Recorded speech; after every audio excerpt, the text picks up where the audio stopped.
Hello all, Todd here with a new video.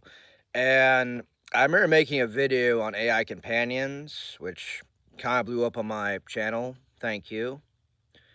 I didn't think it would be that important or that fascinating. Thank you all who watch it and upvote it. I thank you all. And now I'm going to evolve that though into a new avenue. You see, I've been seeing about AI robots, especially companion ones. Now, my thoughts are on it. I kind of treat it like impossible meat or, the lab meat where it's not real meat, but it tries to be. Now, as a nutritionist, I have no idea the long term effects or studies on impossible meat. I don't really agree with it. I don't think I don't know the risks or anything to it, but I've been eating meat a long time in my life. It doesn't seem to hurt me or many others, in moderation, of course. And that's how I treat these AI companions. They're like fake meat. Sometimes literally, if you get my meaning. Don't want to go too crude in this. And again, I think it's just a band-aid. A very pretty, very supportive, very submissive band-aid, but I don't think it's good. Okay?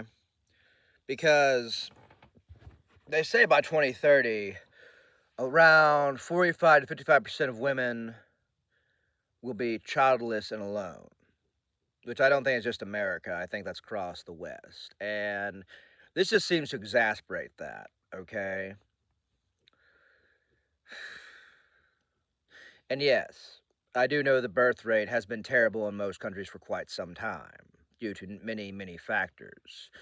I don't think it's just people don't have money. I think it goes deeper than that because I believe money in nearly every single aspect is facade or a smokescreen meant to divide people's attention and thoughts and placate them, not to really solve the problem. That's why I think about money.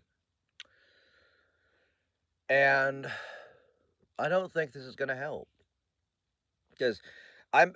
I don't imagine it for me because I don't think I'm into that.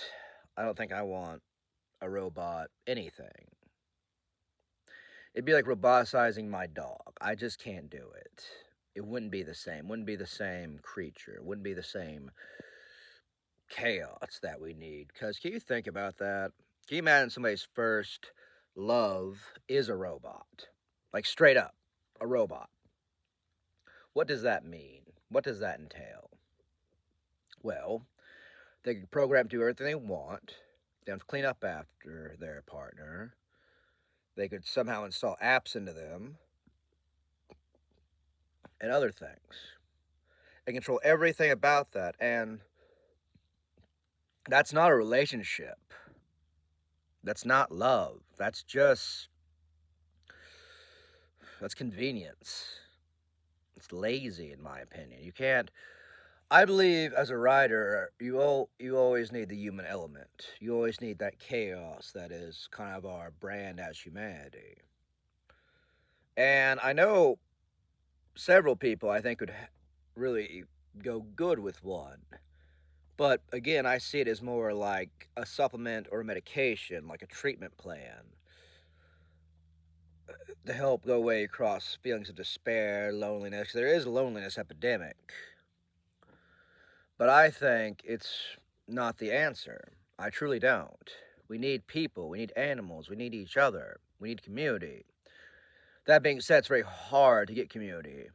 It's very hard. Things change, plans get altered, sometimes at the last minute. I've had that happen to me a lot. Whereas I really try to have the expectations, whereas these robots have all the expectations. What happens if it malfunctions, gets some malware, or somehow gets hacked by an X or something? You know what I mean? Like, there's so many things that could go wrong and most likely will. So I don't believe in doing that. And the next generation, if they had this, well, it's just going to skew their perception so bad. And also, I remember hearing about a young person who got into the chat GDPT relationship stuff. And they broke up with him. And that person decided life just wasn't worth it after that. And I don't agree with that. I mean, I don't fully blame the ChatGPT for that. I mean, the parents should be involved, always, and not shifting blame onto a machine. Because that's what makes the scapegoat a commercialized, industrialized scapegoat for everybody. Oh, the AI did it, the robot did it. It wasn't me. And I don't like that. They've been doing that to video games, music, movies, comic books, and it just, again, pushes out accountability and responsibility, which you need in a relationship to work. If you done wrong, you done wrong. Talk about it. I say, don't ever go to bed mad. Wake up and fight about it, or at least talk about it, because I don't know. You either gotta make a choice that's your peace or your partner and yours peace, because you joined a union. It's very hard to be married. It's very hard to be in a relationship. That's why I think a lot of people fail at it with their unrealistic expectations, their little fantasy, their little ideas of what should be, okay? The Disneyfication, or so to speak, of relationships is not being good, okay? I don't believe that. I don't think it's a good thing.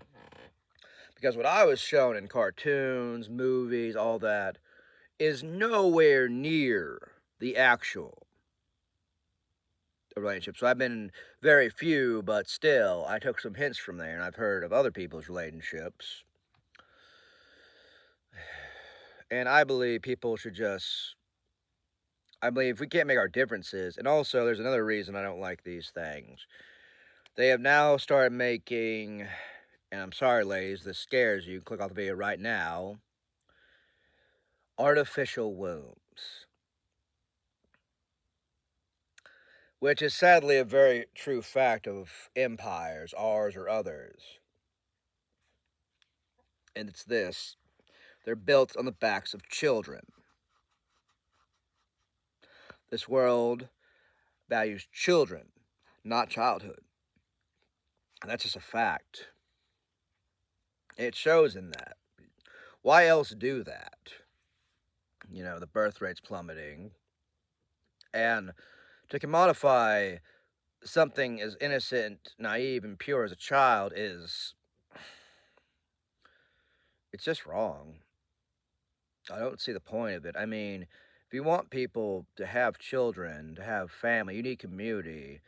You can't keep splitting things apart and expect them to get back together just fine. I don't think we're past irreconcilable differences, you know, but I'm sorry, I said that wrong. We're past the point of no return, but I think we're getting there. And I think these AI bots, AI chat machines, will just be kind of the nail in the coffin for humanity. And again, you could argue with me in the comments or talk to me, but still, I don't think that's right. I mean, we're puppy milling humans at that point, which is a sad, sad reality, but I don't like it. I don't believe in it. I think people should be given a chance. Again, innocent, naive as I am, I tried not to be in too many relationships just so because I knew it'd go south, and I didn't want all that baggage and problems. Trade-off is I haven't had much experience. I was very busy a lot of my life doing other things, which I think haven't really panned out yet, or probably never will. So I'm focusing on my nutrition coaching, my physical trainer certifications, all that, just to help other people. And I don't know. I don't know if the dream of, you know, be good, get good grades, go to school, get a house, get a white picket fence, you know, husband or wife, have 2 kids, a dog. It's very feasible for, again, a number of reasons. I could go a whole video on it. But the gist is, I believe tying economic factors to anything is not good for life. Because a bean counter or a bureaucrat will not ever see the humanity, they'll just see the numbers. And that's not good. Life is more than numbers, more than words, about a lot of things. Very complex, very messy. But it's life. You can't really escape it. till you can. I think we have to make the most of it. I'm sorry if this video was very rambly, but I can go into deeper detail for another video if somebody wants it, but I just see it as not good. I don't see it as bad or evil. I just don't see it as a good. And I try to take a neutral stance on a lot of this stuff, but this is where I can't. So please like, comment, subscribe, share if you want to, and have a nice day.